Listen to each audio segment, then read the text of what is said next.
Assalamualaikum warahmatullahi wabarakatuh. Hello, my students. How are you today?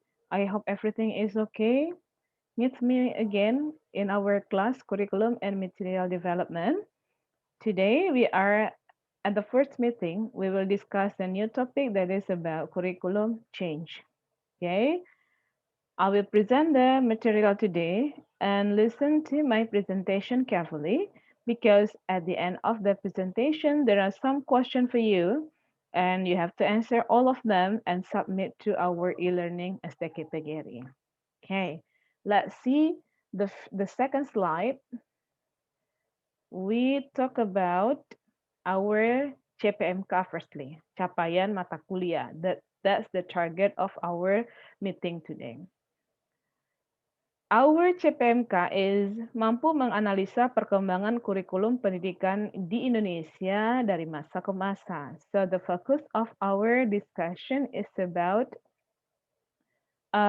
the development or the change of curriculum in Indonesia from time to time. Okay, let's see.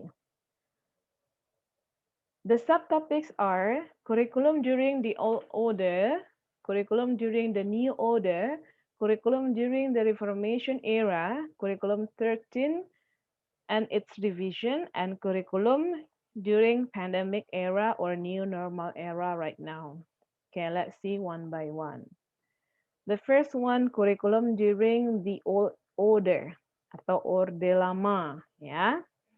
Okay, in all order, there are some curriculums that have been implemented. The first one is curriculum 1947, and then curriculum 1952, and curriculum 1964.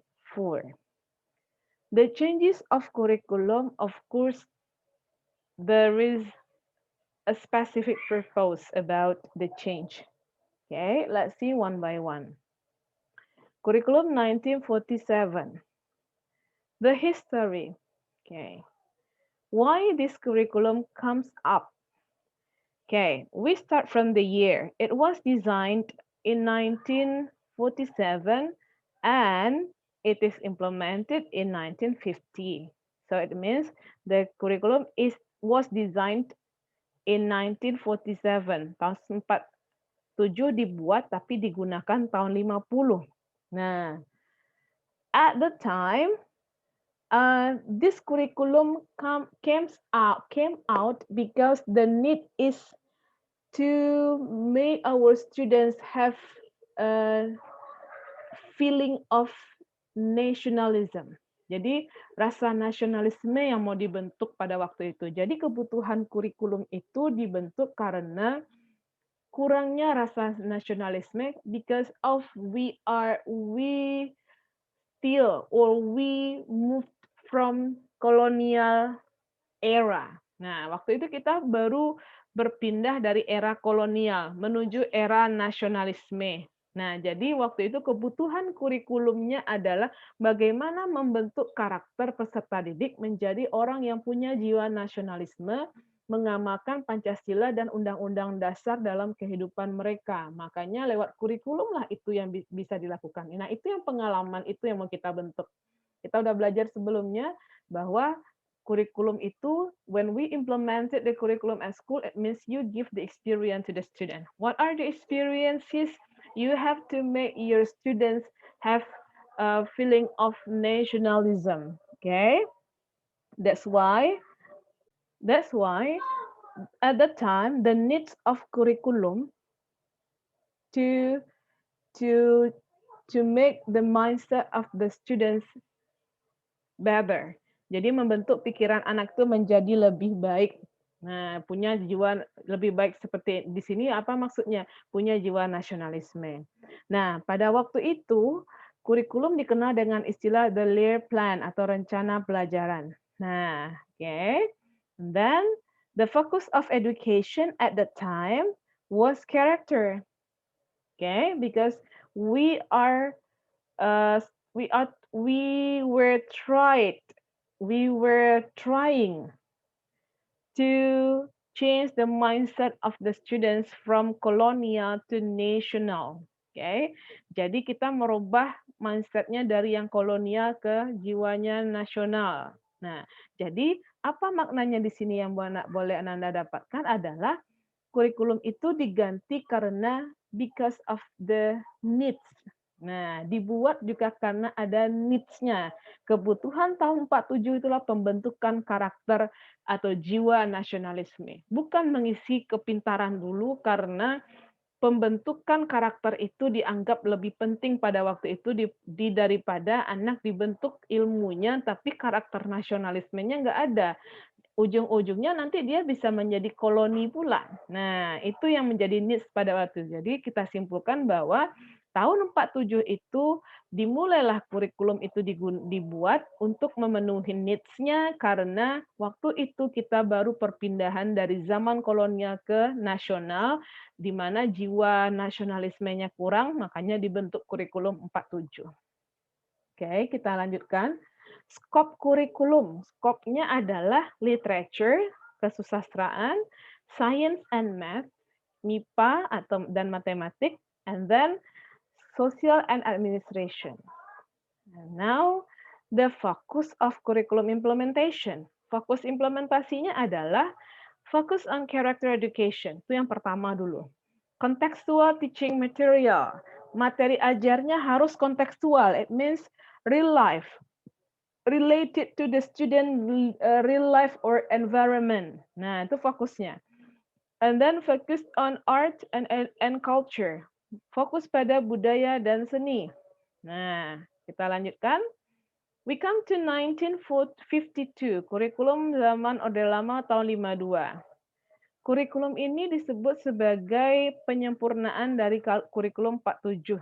Nah, sejarahnya di sini kita lihat the subjects were detailed. In here, in 1952, the subjects matter were detailed than 1947. Lebih detail materinya dari tahun 47. Oke, namanya Rencana Pelajaran Terurai 1952. The content of material must be related with real life. The content of material were still similar, masih sama dia, sesuaikan dengan kebutuhan anak, situasi nyatanya. Kemudian the syllabus were clear. Nah, now we come to the beginning or the emergent, penanda kurikulum 64. Nah, diganti lagi ke kurikulum 64. Oke. Kurikulum 64 ini adalah bentuk pergantian dari kurikulum tahun 52. Nah, kenapa dia diganti? Karena needs-nya, the needs of the students dan juga eranya sudah berubah. Kalau dulu era pembentukan karakter, kalau sekarang kalau waktu 64 itu eranya how to make the student become creative. Membuat anak itu kreatif. Kemudian punya daya cipta. Nah, tidak sekedar lagi karakternya dibentuk, tapi sudah masuk ke keterampilan, pengetahuannya harus dikembangkan. Makanya fokus pada tahun 64 adalah needs-nya Pancawardana atau dikenal dengan rencana pendidikan mengacu kepada 5 hal. Panca itu 5. Nah, what are they? The first one is creativity. Jadi kurikulumnya dikembangkan untuk membuat anak kreatif atau punya daya cipta. And then feeling, having feeling, ada rasa. And then they have intention or karsa, ada tujuan dalam belajar. Mereka bisa menentukan tujuan hidup mereka ketika mereka menempuh kurikulum tersebut. And then creation, they have karya. Nah, ada kreasinya, ada ciptaannya. And then they must have good moral. Nah, itu komponen dari kurikulum 64 fokusnya di situ. Let's continue. Let's see, this is the classification of subject matters based on Pancawardana. Jadi di tahun 52 itu sudah mulai dirintis, tapi realisasinya di 64. Nah, itu maksudnya. Itu makanya ditandai. Emergennya di tahun 64 itu boomingnya Pancawardana. Kalau Anda lihat di sumber kita di 52 udah mulai dirancang. Pertama ini materinya moral, intelligent, emotion or art, skills, and then physical. Oke, jasmaninya. Ini classification subject matters. Subject matters itu adalah materi ajar atau materi pembelajarannya. Nah, kita lanjut. Oke. Kurikulum 1964 lanjutannya ini yang betul-betul pencetusnya tahun 1964. Nah, the implementation of Curriculum 1964. Fokus kurikulum tahun 64 adalah selain menciptakan anak yang kreatif juga they focus on mutual cooperation as the learning strategy. Jadi di sini mutual cooperation itu apa? Yaitu strategi belajar yang sifatnya gotong royong. Nah, jadi di dalam pembelajaran dikembangkanlah anak jiwa gotong royongnya. Nah, kemudian in 1964 um, there were some changes in school activities. On Saturday, it means holiday. Hari Sabtu itu libur. Mungkin akan mirip dengan zaman kurikulum 13 seperti sekarang ini. What does it mean by holiday? The students can practice about what they are like. Apa yang menjadi kesukaannya, interest-nya. Jadi semacam peminatan. Nah, kalau sekarang tuh namanya peminatan di kurikulum 13. Jadi sebenarnya di tahun 64 tuh sudah ada, ya. Bagaimana kita mengembangkan bakat anak itu misalnya di bidang keterampilan, berkebun. Jadi mereka itu enggak sekedar belajar saja. Kemudian separate subject which classified the subject matters based on Pancawardhana. Itu sudah kita bahas tadi. Jadi pada tahun 64 itu materi ajar itu dibagi atas 5 Pancawardhana tadi itu. Nah, itu isi kurikulumnya. Nah, kita lihat lanjutannya. Oke. Nah, ini contoh pengembangan materi ajar tahun 64 di kurikulumnya. Jadi kurikulumnya seperti ini. Moral, pendidikan masyarakat, pendidikan budi pekerti, kecerdasan. Kalau kecerdasan tadi kan intelligence, itu kan Pancawardhana kedua. Ada bahasa daerah, bahasa Indonesia, berhitung, pengetahuan alam, kemudian pengembangan emosional, kemudian kalau emosional itu pendidikan kesenian, oke, yang keempat pengembangan keterampilan atau keprigelan, itu istilahnya pada zaman itu, yaitu pendidikan keprigelan. Yang kelima pengembangan jasmani, ada pendidikan jasmani dan kesehatan. Nah, inilah isi skop dari materi ajar di kurikulum 1964. Nah, kita lanjutkan. Now we come to curriculum during the new order. Okay. There are 4 curriculums which have been developed by the government. The first one, curriculum 1968, curriculum 1975, curriculum 1948, 1984, curriculum 1994, and 1999. Okay, 1999. Let's see one by one. Okay, as I explained before, that the curriculum changed because of the change of the needs. Remember that in 1947,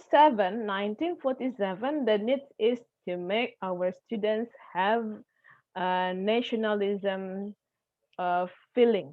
Okay, dia punya rasa nasionalisme karena kita baru beralih ke kolonial. Sama sampai zaman kurikulum 52 juga begitu, penyempurnaan ditambah dengan materi ajar yang lebih jelas.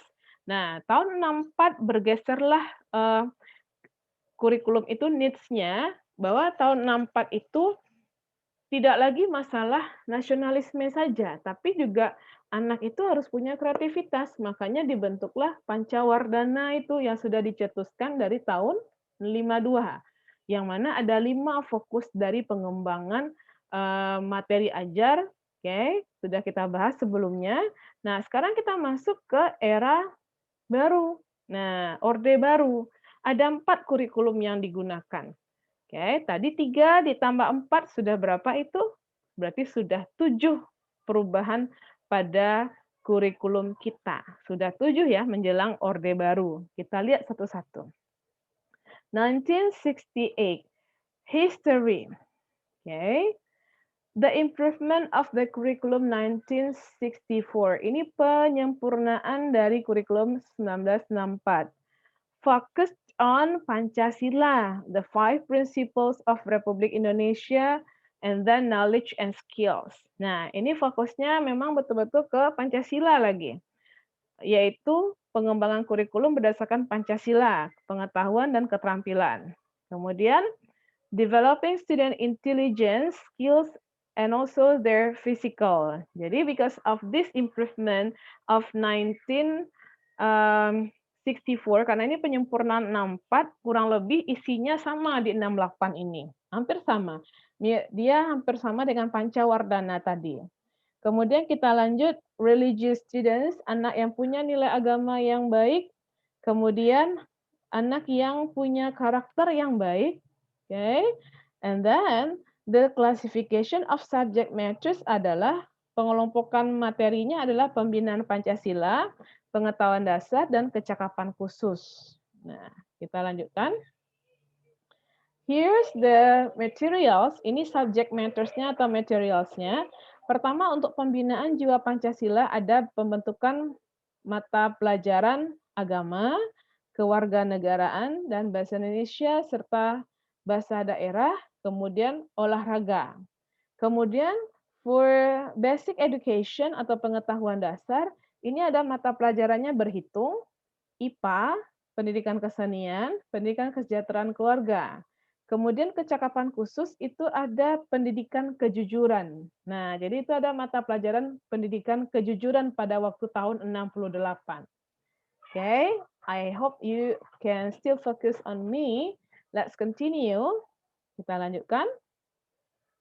Curriculum 1975. Still in new order era. Okay, masih orde baru. Kita lihat the history here. This curriculum focus on effective and efficient education. Dia fokus pada pembelajaran yang efektif dan efisien. Nah, kemudian let's see, there are some components of curriculum 1975. Okay. Pertama ada tujuan institusional atau tujuan lembaga. Okay, institutional purpose. Okay. And then struktur program kurikulum atau kerangka umum program pengajaran yang akan diberikan pada tiap sekolah. Komponen kedua adalah struktur program kurikulum. Yang ketiga adalah istilah GBPP, kalau Anda lihat di buku ajar, garis-garis besar program pengajaran namanya. Oke, garis-garis besar program pengajaran itu isinya apa? Ada 4. Tujuan kurikuler, tujuan yang dicapai setelah mengikuti program selama masa pendidikan. Artinya dalam satu satuan pendidikan misalnya tingkat SMP, apa yang mau dicapai. Kemudian tujuan instruksional umum, artinya tujuan dalam satu satuan pelajaran per semesternya atau per tahun. Berarti itu tujuan khusus mata pelajaran. Kemudian pokok bahasan, kemudian urutan penyampaian bahan dari tahun pelajaran ke tahun berikutnya. Mana dia yang lebih didahulukan? Karena dia harus saling terkait. Nah, oke. Kemudian kita lanjut. Komponen berikutnya adalah sistem penyajian dengan PPSI, prosedur pengembangan sistem instruksional. Oke, apa maksudnya di sini? Yang maksudnya PPSI itu adalah pedoman perumusan tujuan diberikan, pedoman penilaian juga diberikan oleh pemerintah, pedoman proses PBM ada, pedoman program kegiatan guru ada, pedoman pelaksanaan program ada, dan pedoman revisi juga ada. Kemudian assessment-nya. Assessment pada kurikulum 1975, okay, assessment was done at the end of semester or year. Di akhir tahun atau di akhir semester saja. Nah, jadi ibaratnya ujian semester dengan ujian tahunan atau ujian kenaikan kelas itu menjadi penentu untuk anak itu berhasil atau tidak. Kemudian sistem bimbingan dan penyuluhan bagi siswa. Nah, ada bimbingan dan penyuluhan bagi siswa, jadi anak itu diarahkan sudah dari awal. Oke, kemudian supervisi dan administrasi, ada pengawasan, Nah, sekarang kita lanjut. Coba Anda lihat, subject matters atau mata pelajaran pada kurikulum 1975. Agama, IPA, PMP itu pendidikan moral Pancasila, itu zaman saya sekolah itu udah masih ada juga. Olahraga dan kesehatan ada BI, Bahasa Indonesia, Kesenian, IPS, kemudian ada keterampilan khusus, matematika, oke. Nah, itu yang ada pada tahun 75. Nah, now we come to principles, prinsip pengembangan kurikulum 75. Flexibility, fleksibel dia. Effectiveness and efficiency, dia berusaha untuk efektif dan efisien. Jadi 36 jam pertemuannya dalam 1 minggu. Nah, kemudian target oriented, target pembelajarannya jelas. Kemudian continuity. Nah, continuity ini artinya antara satu materi pada tingkatan pembelajaran sebelumnya terkait dengan yang berikutnya. Jadi misalnya anak belajar di sini, kalau waktu itu tenses, nah waktu SMP tensesnya apa, nanti dilanjutkan ke SMA simple present-nya bentuknya apa lagi. Nah, kemudian kalau past tense-nya dasarnya simple past tense, untuk yang berikutnya past apa lagi. Nah, seperti itu. Berkelanjutan dia, tidak berulang-ulang, tidak diulang-ulang. Kemudian long life learning, dia menerapkan belajar sepanjang hidup. Nah, itu prinsip pengembangan. Okay. Now, I just underline that. Saya menggarisbawahi adalah tahun 75 ini secara administratif dia bagus. Penanda pengembangan kurikulum yang secara administratifnya jelas, bagus di tahun 75 ini. Tapi permasalahannya cukup kompleks di sini. Penolakan pada kurikulum 75 ini sangatlah tinggi. Kenapa? Guru sangat berkutat dengan administrasi saja. Nah, Anda boleh lihat sebelumnya, oke, kita lihat dari slide tahun 75 ini banyak sekali yang mau disiapkan. Komponen kurikulumnya tujuan institusional, kemudian tujuan kurikuler, kemudian tujuan instruksional umum, pokok bahasan. Jadi administrasinya memang jelas, tapi pelaksanaannya kurang disukai karena terlalu too busy with administration. Sehingga kualitas pembelajarannya tidak bagus. Nah, itu penolakan pada kurikulum tahun 75. Nah, oke. Kita lanjutkan. Apa pengganti tahun 75? Nah, ini dia. Kurikulum tahun 84. Oke, 1984. Ini adanya rejection of curriculum 1975 because the reason is the teachers were too busy to do administration. Nah, banyak sekali administrasinya. Oke. Kenapa? Nah, selain alasan administrasinya yang kompleks tahun 75, hal lain yang membuat kurikulum tahun 75 itu diganti adalah, nah, kembali kita ke needs-nya, administrasinya ribet. Nah, kemudian yang lain alasannya adalah the elements of curriculum were not complete. Elemen kurikulumnya nggak lengkap. Nah, kemudian problems in implementing curriculum. Nah, permasalahan waktu kurikulum diterapkan. Oke, kemudian very complete material, materinya sangat padat. Nah, itu akhirnya tidak jelas tujuan yang dicapai jadinya. Oke. Kemudian ada satu materi kalau Anda bertanya ke orang tua Ananda, itu namanya PSBB, Pendidikan Sejarah Perjuangan Bangsa. Ini menjadi mata pelajaran yang terpisah. Itu ada mulai dari apa namanya itu, ada dimulai dari SD itu sampai SMA, itu diadakan mata pelajaran ini untuk menggali nilai-nilai sejarah budaya. Jadi di sini tahun 84 ini dirasa ada yang kurang pada kurikulum 75, makanya dibuatlah kurikulum 84 karena alasan tersebut. Oke, kita lanjut. Implementation pada kurikulum 84. Nah, the first one is focus on process skill approach. Dia pendekatannya lebih pendekatan berbasis keterampilan proses. Nah, jadi di sini anak lebih cenderung dilihat proses pembelajarannya daripada hasilnya terlebih dahulu. Nah, kemudian menerapkan model pembelajaran CBSA. Kalau CBSA itu cara belajar siswa aktif. Ada orang memplesetkannya eh, eh, cara belajar apa namanya itu waktu dulu itu diplesetkan contek buku sampai habis, padahal itu tidak benar itu. Yang benarnya adalah cara belajar siswa aktif. Nah, atau in English, student active learning. What are the components of student active learning? The first one is observing, classifying, discussing, and reporting. Actually, this model is very nice. Bagus sekali modelnya, tapi implementasinya yang nggak bagus. Nah, kita lihat. Selanjutnya, oke, ini muncul masalahnya. Problems happen at school because of misinterpretation. Jadi CBSA ini bagus, anak disuruh diskusi, mengamati, kemudian mencarikan solusi dan menyimpulkan pembelajarannya, itu bagus. Tapi implementasinya itu misunderstanding. Artinya apa? Guru salah memaknai sistem pembelajaran seperti itu. Harusnya pada konsep CBSA itu anak aktif, guru sebagai fasilitator. Tapi dalam implementasinya tidak seperti itu.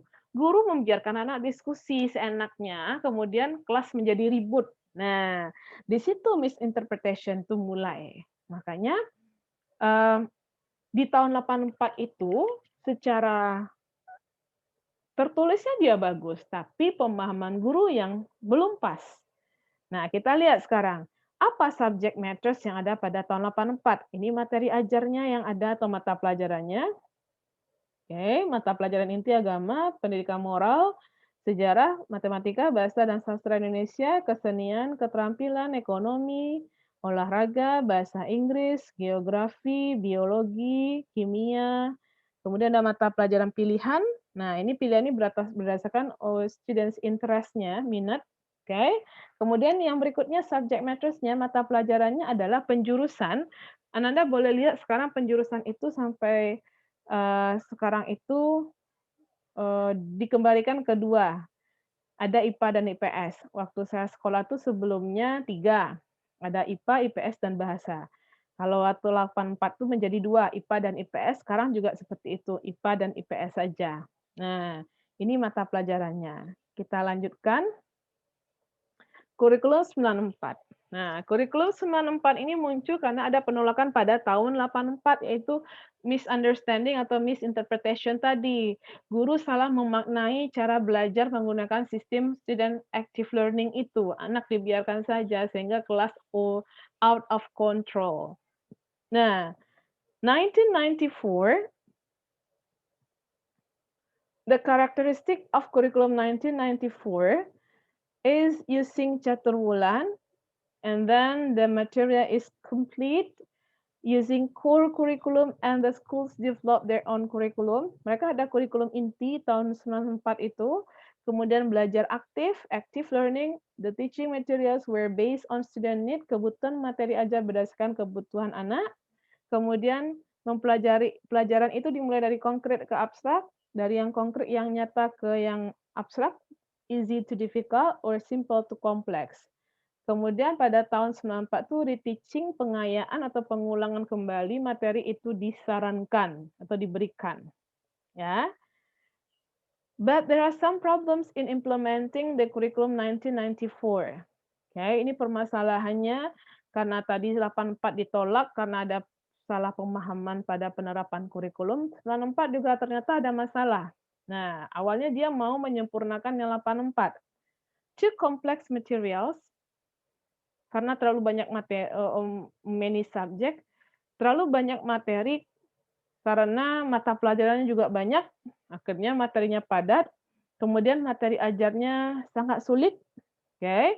Muncullah karena alasan di atas itu suplemennya, artinya penyempurnaan 994 dengan munculnya suplemen 99. Oke, jadi penyebab 94 tuh dianggap kurang bagus ya sebenarnya itu materinya terlalu padat, kemudian sangat sulit bagi siswa. 99 itu muncul karena beberapa faktor. Di pemerintah sudah memikirkan atau tim pengembang kurikulum think about adaptation of curriculum with technology and knowledge and the students' needs. So in 1999, the focus of curriculum how to update technology and knowledge and also the students' need. Nah, jadi tahun 99 itu sudah mengcover hal tersebut. Kemudian getting good proportion between among aim students learning load, student potensi, environment and facilities. Jadi proporsi pembagian pada materi, tujuan pembelajaran, beban anak, potensi anak, lingkungan dan fasilitas itu sudah dibagi dengan baik, sudah dirancang dengan baik. Nah, itu tahun 99. Oke. Kita lanjut. Ternyata tahun 99 itu bukan akhir dari segalanya pengembangan kurikulum. Tadi itu baru 7. Nah, masuk kita pada era reformasi. Nah, pada era reformasi ada 2 kurikulum yang muncul. Kurikulum 2004 atau dikenal dengan Competency Based Curriculum atau KBK, and Kurikulum 2006 atau dikenal KTSP atau in English School Based Curriculum. Nah, let's see one by one. Oke. Kurikulum 2004 atau dikenal dengan KBK. Oke, sejarahnya apa? Sejarahnya di sini dia dikenal dengan fokusnya pada kompetensi anak. Jadi di sini fokus on student kompetensi. Jadi sebelum-sebelumnya kurang dikembangkan kompetensi anak dan itu menjadi penolakan kurikulum 99. Nah, and then what does it mean by kompetensi here? Kompetensi itu apa? Kompetensi refers to the combination among knowledge, skills, value, interest, attitude that reflecting the mindset and act. Jadi yang dimaksud kompetensi itu adalah bagaimana dalam kurikulum itu bisa mengembangkan pengetahuan, keterampilan, nilai, minat, sikap yang nanti bisa memberikan cerminan dalam anak melakukan sebuah tindakan dan membentuk pola pikirnya. Nah, itu yang disebut dengan kompetensi. Jadi itu yang diharapkan pada 2004. Kita lanjutkan. Beberapa kompetensi pada KBK ini, apa saja kompetensi yang mau dikembangkan, kompetensi lulusan yang nanti dilihat setelah mereka lulus, kompetensi standar, kompetensi yang dimiliki setelah mempelajari satu mata pelajaran, kemudian kompetensi dasar yang dimiliki setelah menyelesaikan satu topik atau konsep. Nah, kompetensi akademik yaitu terkait dengan kompetensi pengetahuan dan dalam menyelesaikan persoalan. Kemudian kompetensi okupasional, bagaimana anak itu dipersiapkan untuk mendapatkan pekerjaan. Kemudian kompetensi kultural, bagaimana how to make the student understand and learn about their environment and also the culture. And then kompetensi temporal, bagaimana mengembangkan kemampuan dasar yang dimiliki oleh anak. Ya. Oke, kita lanjut. The strength of school-based competency-based curriculum, KBK. Kelebihannya, implementing learning to know, learning to do, learning to live together, and learning to be. Jadi di sini pada kurikulum KBK sudah menerapkan pembelajaran yang disesuaikan standar UNESCO. Yaitu standar UNESCO itu apa? Anak mengembangkan bagaimana sikap belajar untuk ingin tahu, untuk belajar untuk melakukan, learning to live together, belajar untuk hidup bersama, and learning to be, dan belajar untuk menjadi seseorang. And then the second is the syllabus were similar. Silabusnya masih sama, okay. Kemudian the total time waktu belajarnya 32 atau 40 jam dalam seminggu. Kemudian menerapkan CTL, contextual teaching learning, sudah lama diterapkan di Indonesia ternyata. Tadi Ananda sudah lihat juga. Kemudian assessment-nya is not only one point, but cover 3 domains, kognitif, psikomotor, affektif. Kognitif talk about knowledge, psikomotor talk about skill, keterampilan, and affective talk about attitude, moral, spiritual, ada di situ. And then the components of KBK are classroom assessment, teaching learning activities, and school-based curriculum. Oke, kita lanjut ke kurikulum 2006 atau dikenal orang KTSP atau School Based Curriculum. Nah, kalau pada KTSP ini, siswa di sekolah punya otoritas untuk mengembangkan kurikulum sendiri.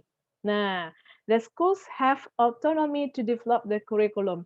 But remember, even though they have autonomy, they must know the guidelines. The government still prepare the guideline. Pemerintah masih menyiapkan guideline-nya atau panduannya yang disebut dengan standar isi. Jadi tetap ada kurikulum induk, tapi pengembangan kurikulum itu diserahkan ke sekolah masing-masing. Nah, nanti di bawah apa itu dipantau? Dipantau kalau kita namanya ada KKG, kelompok kerja guru, di atasnya nanti ada MGMP, musyawarah guru, KKG untuk istilah di sekolah dasar atau di SMP SMA namanya MGMP, musyawarah guru mata pelajaran, dan nanti ada musyawarah kepala sekolah, MKKS namanya. Jadi mereka yang akan memantau dan merancang turunan dari kurikulum itu berdasarkan kebutuhan sekolah. Nah, here, let's see, focus on content standard. Dia ada content standard yang disebut dengan standar isi, graduate standard, kompetensi, ada namanya SKL yang berisi SK, standar kompetensi, dan kompetensi dasar. Jadi di sini mungkin Ananda mengalami kurikulum KTSP ini, ada namanya standar isi, ada SKL, biasanya diberikan kepada siswa itu juga SKL diberikan, jadi dia tahu target yang mau dicapai. Nah, jadi pada kurikulum 2006 itu ada namanya standar isi. Jadi standar isi itu dibuat pemerintah. Induknya ada tetap di pemerintah. Isinya adalah standar kompetensi atau SK dan kompetensi dasar. Nah, itu yang dikembangkan oleh sekolah tersebut. Jadi bukan berarti, oh Miss, sekolah boleh bikin kurikulum sendiri. Enggak, sekolah bukan membuat kurikulum, tapi mengembangkan kurikulum sesuai dengan standar kebutuhan mereka, tapi dipandu oleh standar isi yang dibuat oleh pemerintah. Nah, seperti itu konsepnya. Kemudian content standar itu apa? Adalah guideline to develop curriculum which covers, adalah panduan untuk mengembangkan kurikulum di sekolah yang mencakup struktur kurikulum, materi ajar, kurikulum, kemudian kurikulum yang diimplementasikan di sekolah, dan kalender akademik. Jadi enggak, yang saya bilang tadi, tidak boleh lepas dari pemerintah. Dia ada patokannya yaitu standar isi. Nanti sekolah mengembangkan. Nah, kemudian graduate standar kompetensi atau SKL itu apa? The assessment guidelines for all subject matters which include attitude, knowledge, and skill. Jadi di sini yang SKL itu apa? Standar penilaian untuk semua mata pelajaran. Jadi untuk mau lolos itu lewati standar yang diminta. Apa standarnya yang mencakup itu? 3 komponen. Sikap, pengetahuan, keterampilan. Attitude, knowledge, and skills. Nah, jadi sebenarnya hampir sama. Tidak ada sekolah yang bebas membuat kurikulum, tapi mengembangkan yang ada. Oke, kita lanjut. Weakness-nya apa? Weakness-nya adalah dari KTSP ini, kurangnya human resources dan lack of facilities. Guru yang profesional yang mampu merancang bahan ajar atau mengembangkan kurikulum itu kurang. Kemudian fasilitasnya juga kurang. Nah, itu yang menjadi weakness dari KTSP. Weakness yang lain juga penilaian atau aspek sikapnya kurang tertera nyata di kurikulum. Jadi sikap itu dinilai, tapi dalam kurikulumnya dia tidak dinyatakan. Ibaratnya dia dinamakan dengan hidden kurikulum. Kurikulum tersembunyi ada tapi tidak tertulis. Tapi harus kita transfer sebagai guru. Oke, kita lanjut. Karena kekurangan itulah muncul kurikulum 2013 dengan revisinya. Historinya adalah Kurikulum 2013 is simple and thematic integrative. Jadi di sini kurikulum 13 tuh dia lebih sederhana dari kurikulum sebelumnya. Kemudian dia tematik integratif, dia tema pembelajaran itu terintegrasi semuanya. Jadi antar antar materi aja. Kalau di sekolah tuh antar mata pelajaran tuh terhubung. Kalau di SD itu satu guru tuh misalnya nggak ada lagi di SD boleh dilihat tidak ada namanya mata pelajaran di K13. Jadi mereka belajarnya tema 1, tema 2, tema 3. Tema 1 tuh misalnya belajar lingkungan. Lingkungan tuh nanti ada unsur IPA-nya di dalam, IPS-nya, ada unsur matematiknya nanti, jadi semuanya di-cover di situ tuh yang tematik itu. Satu tema mencakup beberapa mata pelajaran. Nah, kalau di SMP SMA gimana, Miss? SMP SMA tetap ada mata pelajaran, tapi tematiknya dihubungkan antara tema-tema dalam pembelajaran. Contoh, di dalam bidang studi bahasa Inggris, anak belajar natural disaster, contohnya bencana alam. Nanti di bidang IPS, di geografi, dia juga belajar bencana alam dengan tema yang sama. Misalnya letusan Gunung Merapi.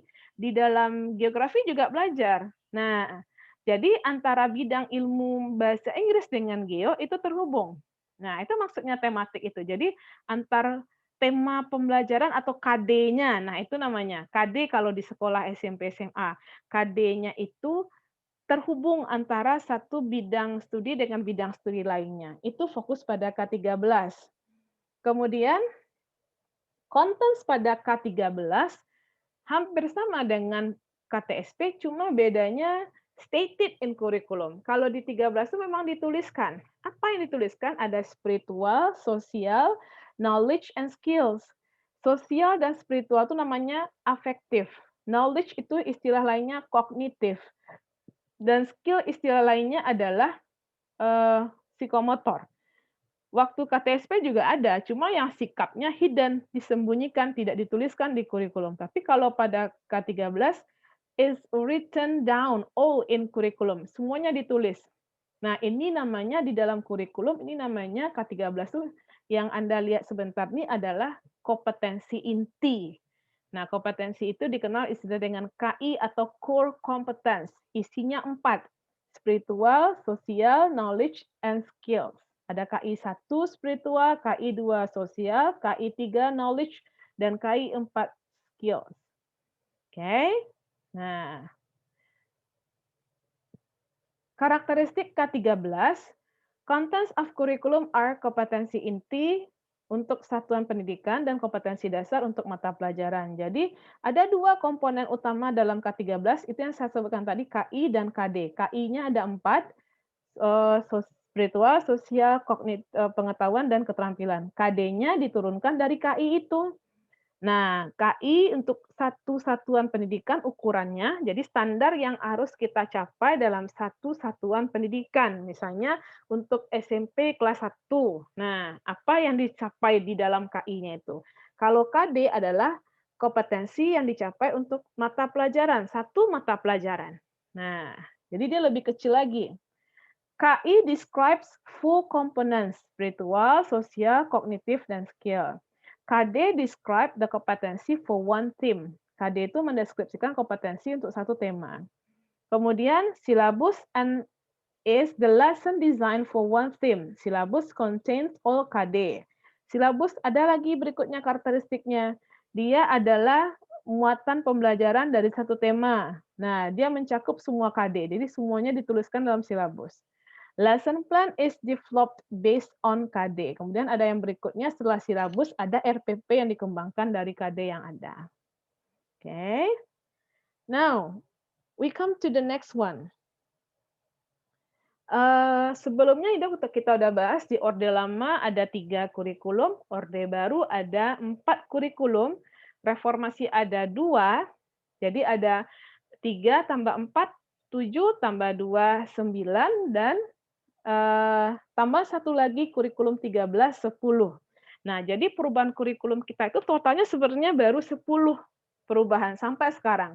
Nah, kalau sekarang ini kita bukan bilang ini kurikulum baru, tapi hanya penyesuaian karena kondisi pandemik. Nah, ingat ya, kurikulum during pandemic era or new normal it's not something new, bukan sesuatu yang baru, tapi hanya penyesuaian dari kurikulum 13.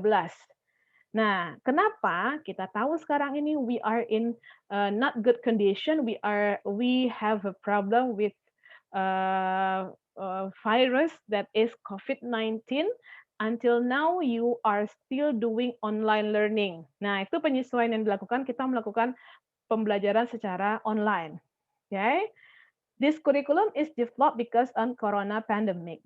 And then focus of this curriculum, fokus kurikulumnya apa? Keamanan siswa dan guru serta keluarga dulu. And then psychology of students are really important here. Jadi fokus kurikulum di sini keamanan anak, orang tua, kemudian guru, kemudian psikologi anak harus tetap nomor satu. Kemudian fokus dari kurikulum yang lain adalah untuk wilayah kuning itu boleh untuk tatap muka, sama dengan wilayah hijau. Tapi kalau kita berada di wilayah orange dan merah, itu tidak dibolehkan, kita online. Makanya penyesuaian dari pelaksanaan kurikulum adalah kita yang di wilayah zona merah dan oranye itu dalam keadaan tatap muka, tatap maya atau online learning. And then, apa lagi yang menjadi penyesuaian pada kurikulum ini adalah emergency kurikulum namanya. Kurikulumnya emergency, artinya KD-nya atau basic competence dalam kurikulum itu lebih disederhanakan. Jadi pada waktu era pandemik ini tidak seperti penerapan kurikulum K13 di waktu era normal, bukan new normal, era normal. Semua KD-nya diajarkan. Kalau sekarang ada penyederhanaan. Itu saja bedanya. Tidak ada yang menjadi special with this curriculum because we only do adaptation of curriculum 2013. Kita melakukan adaptasi atau penyesuaian pada kurikulum 2013, bukan merubah kurikulum. Ya, jadi kita menyesuaikan KD-nya lebih sederhana. Kalau zona kita udah aman, boleh tatap muka. Kalau tidak, kita belajar di rumah saja online. Okay? I think that's the end of the presentation. I hope you can understand well my explanation. And don't forget to do the assignment. You can type in your laptop. Here's the question. Why the curriculum is changed? And second question, explain the concept of kompetensi in KBK. Kompetensi itu apa? And then what does it mean by content standard? Standar isi pada school-based curriculum itu apa? Tadi saya jelaskan. And then what are the contents of kurikulum 2013? Isi kurikulum 2013 itu sebenarnya apa? Hanya 2 poin besar. Coba Anda ingat kembali. Kemudian, what does the government do with curriculum in pandemic era? Apa yang dilakukan oleh pemerintah pada era pandemik ini terhadap kurikulum yang ada? Okay, so good luck for you. Thank you for your attention. I hope you can understand it well, and don't forget to submit your assignment, and see you for the next presentation. Assalamualaikum warahmatullahi wabarakatuh.